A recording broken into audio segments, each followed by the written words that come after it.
Back in July, the news and social media exploded with the story that an American dentist had killed the best-known animal in an African nature reserve. Cecil the lion was a popular tourist attraction and the subject of a tracking study by the University of Oxford when he was lured out of the Hwange National Park in Zimbabwe. Once away from the reserve, Walter Palmer of Minnesota shot Cecil with an arrow and then, some 40 hours later, killed him with a rifle. Palmer reportedly paid $50,000 to local guides to be able to kill a lion, but denied knowing the circumstances through which his guides made that possible and expressed regret for Cecil's death. Not surprisingly, the public outrage over the event included ample condemnation of Palmer himself. His guides were arrested by the local authorities, and the government of Zimbabwe stated that it would seek his extradition. I can understand the outcry at Cecil's death, though I obviously don't support the personal attacks on Palmer or the vandalism at his home and dental practice. But I don't understand the killing of animals for pleasure, and it's hard to believe that Palmer really didn't know what was going on, given that Cecil was readily identifiable and wore a GPS tracking collar. There's certainly a difference between something being legal, which some lion hunting is, and something being ethical. And then there's the damage done to the local economy, given the substantial revenue that tourists used to bring to see Cecil. Then there's the question of how much outrage is appropriate. Given the widespread reaction from not only conservationists but also politicians and celebrities here in the United States, the Minister of Tourism in neighboring Zambia, Jean Kapata, said that the West seems more concerned with the welfare of a lion in Zimbabwe than of Africans themselves. This was apparently noticed by people within the United States too. For instance, given the attention that social media was already paying to Cecil's death, some activists and other people began making posts such as the one on the front of your order of service. Or, as someone else wrote, why talk about lions being killed by dentists when lion-on-lion crime is at an all-time high? Here's another example. Cecil the lion was a thug. If he hadn't been so intimidating, he'd still be alive today. And just to make it clear what they were doing with such posts, they used the hashtag #AllLionsMatter. In other words, drawing upon the American public's apparently greater concern for the death of Cecil than for the deaths of Eric Garner and Tamir Rice and Sandra Bland and so many more people, they parodied the more common efforts to discredit the Black Lives Matter movement. Another example, given how practically predictable it is to see a claim that a dead black person had marijuana in their system, as if that somehow made it okay that they were killed. One of the All Lions Matter posts noted that Cecil the lion was found to have traces of tall yellow grass in his system, which has never been known to correlate with violence, but we will just mention it just because. But why is it necessary to defend the Black Lives Matter movement in this way? As our people's parable this morning concluded by asking, if we are having these misunderstandings, then where are they coming from, and what can we do about them? Are they merely misunderstandings, though, when there's not simply confusion over what Black Lives Matter means, but apparently deliberate efforts to undermine it? After all, if following the killing of 20 first graders at Sandy Hook Elementary, someone had started a Kids' Lives Matter campaign, would that be controversial? Would people insist that, no, the lives of all people of all ages matter? Would Kids' Lives Matter signs and banners outside churches be defaced or destroyed? Let's talk about that point for a moment. Several Unitarian Universalist congregations, possibly churches of other denominations too, have recently had their Black Lives Matter banners vandalized. The UU congregation of the South Jersey Shore and First Unitarian in Milwaukee had the word all spray painted over the word black on their signs. First Parish in Bedford, Massachusetts had the word black completely painted out, while somebody wanted to make it really clear at the UU Fellowship of Northern Nevada by writing over the word black with the word white. And River Road UU in Bethesda, Maryland, and Lake Country UU in Wisconsin had the word black physically cut out of their banners. In Bethesda's case, that happened twice, and after replacing it twice, the banner was then stolen. Can you really imagine such vandalism if the message was Kids' Lives Matter rather than Black Lives Matter? Now, I want to distinguish between All Lives Matter as an idealistic response on the one hand and the sort of violence that such vandalism represents on the other. Yes, all lives do matter. As Unitarian Universalists, that's a really big part of what we do believe. Thanks to the Universalist half of our religious heritage, we have promised to affirm and promote the inherent worth and dignity of every person. But it's a value, an ideal, something that we work to make true as part of realizing the beloved community. And it's clearly not true right now, when there's such manifest racial inequality and injustice in our society. So Black Lives Matter is a way of protesting that inequality and injustice. And of course, it's not saying only Black Lives Matter. Rather, it's saying black lives should matter too. Maybe then it is a misunderstanding, and not understanding what white privilege actually is, not understanding the difference between institutionalized racism and personal prejudice, well, those are certainly part of that misunderstanding. But when it comes to vandalism of church property, that goes beyond any misunderstanding. As my colleague Cynthia Landrum has put it, when someone crosses off black with all, they're not really saying all. They're saying not black, all other. It's not saying all, it's saying all except what I just deleted, black. If there was really just a desire to clarify, it would be as simple as putting a little insertion mark that said "and all" after black, without the violent reaction to the word black itself. And beyond vandalism, there have been threats of actual violence too, with one person going so far as threatening to shoot a UU minister for saying that Black Lives Matter. It really boggles the mind to think that someone can claim that all lives matter in one breath and then threaten to kill someone in the next. But is it really about believing that all lives actually matter? After all, as political comedian Hari Kondabolu asks, if all lives matter, then why don't we have universal health care? And why are prisons privatized? And why are there still homeless people? There's more than misunderstanding at work. There's also deliberate opposition to the Black Lives Matter movement that both breeds such misunderstanding while also feeding racial prejudice and white resentment. So where's that coming from? Well, a big piece of it is simply invented. Just as the so-called war on Christmas was created out of whole cloth to support the narrative that Christians are somehow a persecuted minority in this country, now there's a so-called war on cops that has no basis in reality either, but is doing a really good job of scaring people. In actual fact, it's now safer to be a police officer than it has been in decades. But once you've convinced frightened white people that there's a war on cops, then it's not hard to take the next step and convince them that the Black Lives Matter movement is to blame for it. Let's think about that for a moment.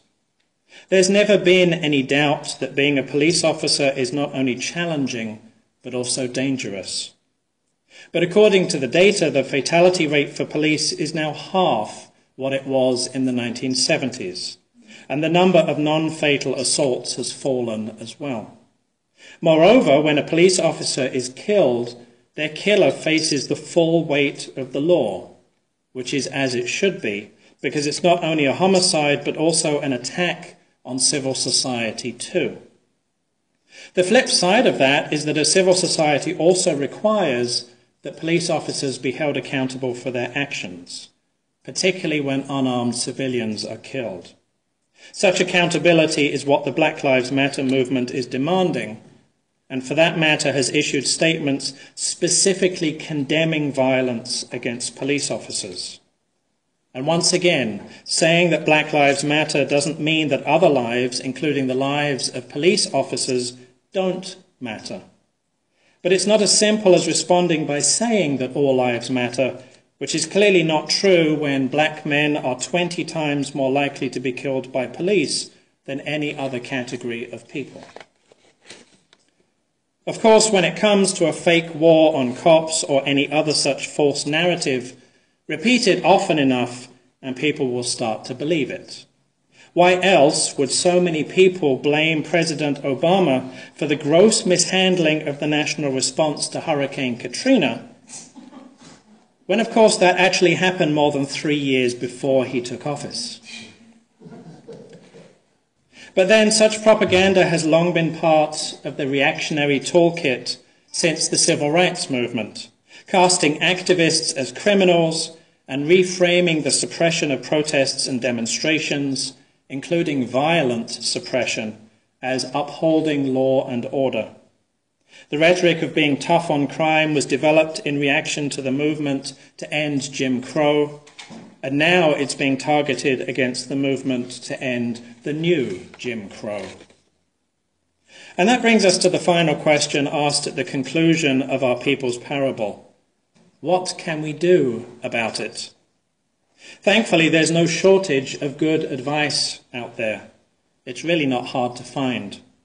For starters, there's an article by Kenny Wiley in UU World, another by Annie Gonzalez-Milliken in the UUA's Blue Boat of Youth and Young Adult Ministry blog, and 2 by Chris Crass on the Standing on the Side of Love website and the Growing Unitarian Universalism blog. Each of those lists 5 or 6 or 10 things to do, and common to every one of those articles is to learn about what's going on, to find out more about racial inequality and injustice, and to keep doing that. The best antidote to well-meaning but naive misunderstanding on the one hand, as well as deliberate misinformation and fear-mongering on the other, is information. Now, it's not easy to come to terms with much of what's actually happening. I speak from experience when I say it's definitely not pleasant to face the truth about the system of white privilege that gives me unearned advantage in society. And there's always the temptation to give in to my own white fragility and go back to sleep. So the articles also talk about connecting with other people, particularly those who are going through the same struggles to wake up. Congregations are, of course, natural places to do that connecting, and thank goodness for that. I can't imagine a very good outcome to someone standing on a street corner with a big sign saying, "Let's talk about racism." It certainly didn't work very well for Starbucks.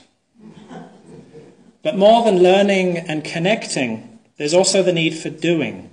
Sometimes before the connecting is perfected, and certainly before the learning is completed, because there is always more to learn. And it takes courage to stand up to something that society is pressing down on all of us.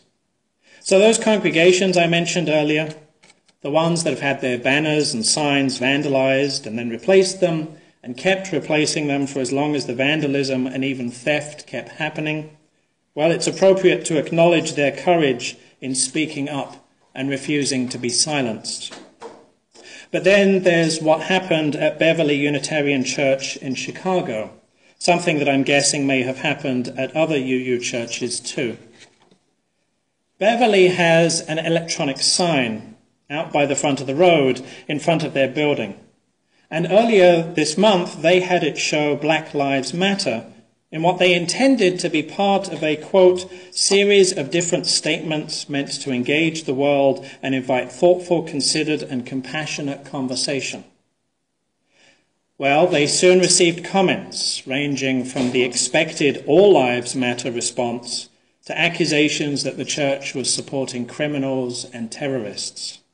They also received threats, which of course they reported to the police. But within a few days, the board of Beverley Unitarian Church decided to remove Black Lives Matter from their sign. When that news became known to the wider UU community, well, there were plenty of reactions, and negative reactions at that. There was anger that one of our congregations had been bullied in this way, but there was just as much anger at the congregation itself, that it had so publicly failed to have the courage of its convictions, that they had given in to white fragility, that they had retreated into the white privilege of silence. Many UUs spoke of being ashamed or embarrassed, knowing that we so often present ourselves as people of faith on the forefront of social justice. I know I experienced those feelings, as did my colleague Ashley Horan, who has personal connections with Beverley Unitarian Church. But as she points out, we can't stay in that place because it only serves to disconnect us, when the only way we can move forward is through connection. Horan writes, "I yearn deep in my bones for a faith that produces individuals and congregations who are spiritually grounded and relationally supported enough to bravely witness, publicly and unequivocally, that Black Lives Matter. But I also know that we're not there yet, and we won't ever get there if we white people are willing to sell each other out when we make mistakes, even grave ones." So, she continues, "My comment going forward is to refuse to do anything other than claim Beverley Unitarian Church as my people, to whom I am connected and for whom I am responsible as a Unitarian Universalist, as a minister, as a white person. Because these are my people, I will speak honestly to the harm, the broken trust, the mistakes I have noticed as an outside observer. And I will also do whatever I can," Horan concludes, "to be a part of repairing the damage, bringing white people along, loving this community into a more courageous, more aware way of living and being." Now, when I first heard of Unitarian Universalism's seventh principle, which is respect for the interdependent web of all existence of which we are a part, I immediately liked it because it connected with the environmentalism that I was already finding ways to embrace. I didn't understand back more than 15 years ago now that it had anything to do with people. But of course it does. We are interdependent through our direct relationships with one another, through the structures in which we find ourselves in society. And I've come to understand how beautiful that is. It means that we celebrate in one another's joys and that we commiserate in one another's sorrows. It means that we hold one another accountable for falling short and that we help one another recover and regain our courage. That, in fact, is not only how we affirm and promote the inherent worth and dignity of every person, but also how we make that inherent worth real.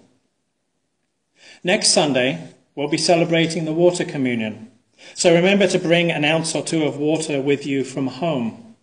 But don't stress about it because, as always, we'll provide water here too.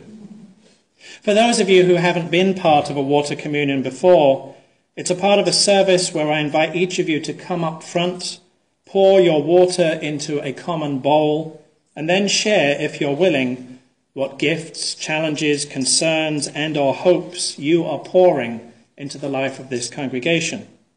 I usually say something before that about how water is a wonderful religious symbol for what we share in common, given how we all need water to live, how we are all mostly made of water, and so on. But in the context of this morning's service, I want to unpack that just a little. Water is a great symbol for what all human beings have in common, but like all metaphors, it only goes so far. Imagine all the people out beyond this congregation and across the world who might have a cup of water in their hands right now. Just because they all have some water, it would not be correct to say that all of those cups are the same. That would be a false equivalence. Aside from the fact that the cups themselves might be all different from one another, even the water within them is probably different. Some of the water, most of it, hopefully, is clean and pure. But some of it, we know, is contaminated by chemicals from fracking or mining. Some of it was freshly drawn from a well, while some of it came from a spigot that only supplies water for 1 hour a day.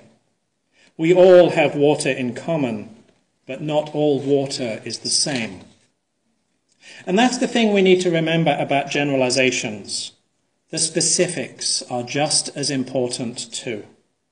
Interdependence is a fact, and it tells us how to make inherent worth real, but without doing the actual work of making inherent worth real, then we're not really serious about the fact of our interdependence.